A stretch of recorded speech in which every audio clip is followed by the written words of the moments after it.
경쾌한 발걸음, 밝은 얼굴로 시장을 누비는 청년. 제가 뭐 안 좋게 나왔습니다. 근데도 뭐 되게 열심히 하는데 네, 너무 아쉽더라. 더 열심히 하겠습니다. 부지런히 동네를 돌며 인사하는데 무슨 결과가 안 좋았다는 걸까요? 그 한 2주 전에 공천 떨어졌거든요. 떨어졌지만 그 인사 좀 드리러 왔습니다. 4년 뒤에 더 열심히 다듬어서 오도록 하겠습니다. 감사합니다. 정당 안에서 누가 선거에 나갈지 후보를 지정해 공적으로 추천하는 공천. 2030 지역정치 리포트 3화는 후보들이 표를 달라고 인사할 때 누군가는 표를 주지 않아도 된다고 인사하게 하는 공천 이야기입니다.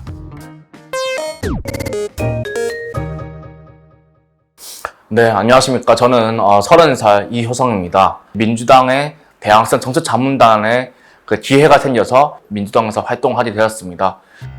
대학생 때부터 정치의 꿈을 키워온 이효성 씨는 지역 정당과 국회를 오가며 여러 경험을 쌓아오다 이번 지방선거에서 부산광역시 남구의원에 도전했습니다. 비서관 활동을 하면서 제가 든 생각이 정치란 청년이란 섹터에 하나에 뭉쳐서 정치를 하는 게 아니고 우리 전 세대를 아울러 하는 게 정치다. 학생은 학생답게 공부할 수 있고 어른은 어른답게 일할 수 있고 남구라는 도시는 이제 부산의 뭐 부자 도시라고 하면서도 그리고 뭐 아파트도 많이 있지만 이 문현동만큼은 지금 재개발이 워낙 뭐 많이 이루어지고 있어요. 사각지대도 많고 노인분들도 많으신데 그분들을 위해서 오히려 저는 조금 해보고 싶다. 처음으로 선출직에 도전했지만 표를 받아보기도 전에 예비후보 신분에서 멈춰야 했습니다. 소속 정당 공천 과정에서 현직 구의회 의장인 경쟁 후보에게 밀렸기 때문입니다. 제가 뭐 인성적으로는 진짜 뭐 안 좋았나, 또 후보가 또 현직 의장이시고 하니까는 좀 유리하지 않았나 그렇게 생각을 합니다. 네. 재심까지 신청했지만 결과는 달라지지 않았습니다.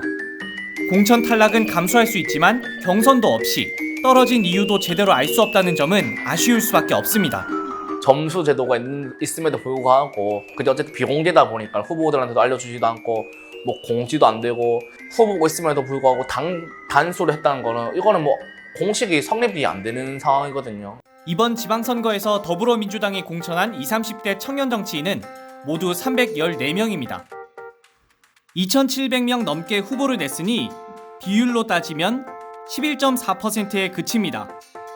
국민의힘도 청년 271명을 공천했으니 비율은 9.9%로 큰 차이가 없습니다.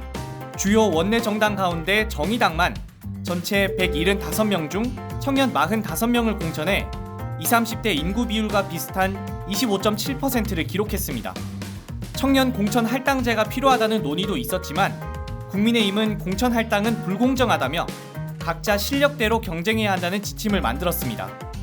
민주당은 당헌과 당규에 청년을 30% 공천해야 한다고 규정했지만 강제 규정이 아닌 탓에 지역 시도당에서 이 비율을 지키지 않아도 아무런 제재가 없습니다.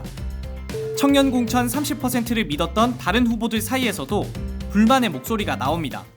저만 해도 이제 경선을 갔다가 경선에서 이제 떨어졌었고 이제 다른 지역구로 공천을 받았지만 중앙당에서의 의지가 있다고 하더라도 지역으로 내려가면 지역마다의 사정이 다르고 30% 공천을 하겠다고 했으면은 끝까지 책임지는 자세를 보여주던지 아니면 그렇게 쉽게 공천을 하겠다고 말을 하지 말았어야 된다든지 둘 중에 하나는 하지 않았어야 됐나 약간 그 정도의 생각은 듭니다. 지역 기반이 약한 청년은 상대 당과 경쟁에 당선할 가능성이 상대적으로 작기 때문에 공천하기 꺼려지는 게 현실. 지역위원장에게 공천이 달렸다는 점도 청년에게는 넘어서기 어려운 문제입니다. 지역위원장 혹은 정당에 따라 당협위원장이라고도 부르는 자리는 현직 지역구 국회의원이거나 차기 국회의원 후보로 출마를 준비하는 핵심 인사가 맡습니다. 지역위원장이 특정 후보를 추천하거나 부정적인 의견을 제출하는 등 공천 과정에서 입김을 행사할 수 있는데 시간과 금전, 인맥 등으로 지역위원장을 도와주기 힘든 청년은 불리한 위치에 놓이는 겁니다. 지역의 당협위원장들이 공천권을 가지고 있기 때문에 국회의원 선거를 했을 때 많이 도움을 줬던 인사들을 보은의 의미로 한 자리씩 준다라는 인식이 좀 이전부터 많이 있었습니다. 부정부패의 제일 선봉이다라고 지방의회 의원들이 라고 할 정도로 공천에 있어서 좀 문제가 많았던 것도 사실인데요. 청년들이 공천을 받기란 그렇게 쉬운 일은 아닌 것 같습니다. 당협위원장들에게 선거에 도움을 주기 위해서는 뭐 재정적인 측면이나 혹은 조직적인 측면에서 다 좀 열악한 환경이거든요. 이 때문에 우리나라에선 상설위원회 수준에 불과한 정당 내 청년 조직을 독립시키고 청년 조직 대표가 공천 과정에 실질적인 영향력을 행사해야 한다는 지적도 있습니다. 그래서 유럽 같은 국가들은 청년 조직의 대표가 그 최고 의사 결정 기구에 이제 뭐 당연직으로 참여를 한다든지, 또 그러기 위해서는 이 청년 조직이 그 모당에 있어서 그 중앙당에 좀 독립적인 기구로서 작용을 해야 하고, 또 그 재정적으로도 충분히 독립적인 기반을 가지고 있어야 또 충분히 역할을 할 수 있을 것이다 라고 생각을 하고 있습니다.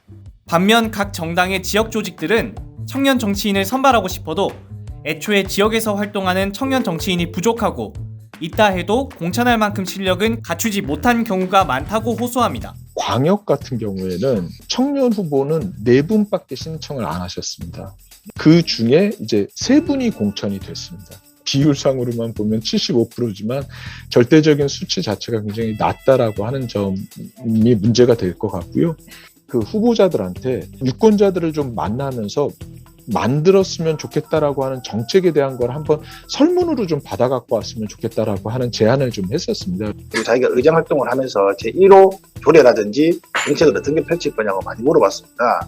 사실 준비가 안 돼 있는 청년들이 생각보다 많았고요. 그냥 마음만 앞서서 준비한 친구들이 많았는데 이게 조금 안타까운 면이 있었고, 하지만 실력이 있는 청년이 정당 문을 두드리길 기다리기만 할 게 아니라 청년 정치인을 키워내는 일도 정당의 주요한 역할 가운데 하나. 특히 문제를 발굴해내고 해결 방안을 모색하는 정치다운 정치를 경험할 곳이 지금은 국가정치 무대인 중앙당밖에 없으니 지역 정치권에도 제대로 된 경력을 쌓을 기회가 청년들에게 주어져야 한다는 것이죠. 그런 일이 사실은 이전에 여성 정치인을 이야기할 때 상당히 많이 나왔었습니다. 여성 할당제가 논의될 때 특히 지역에서는 그 여성 정치인으로서의 능력을 갖춘 여성이 없다. 그것이 이번에 이제 청년들도 같이 나타나는 현상이라고 생각을 하는데요.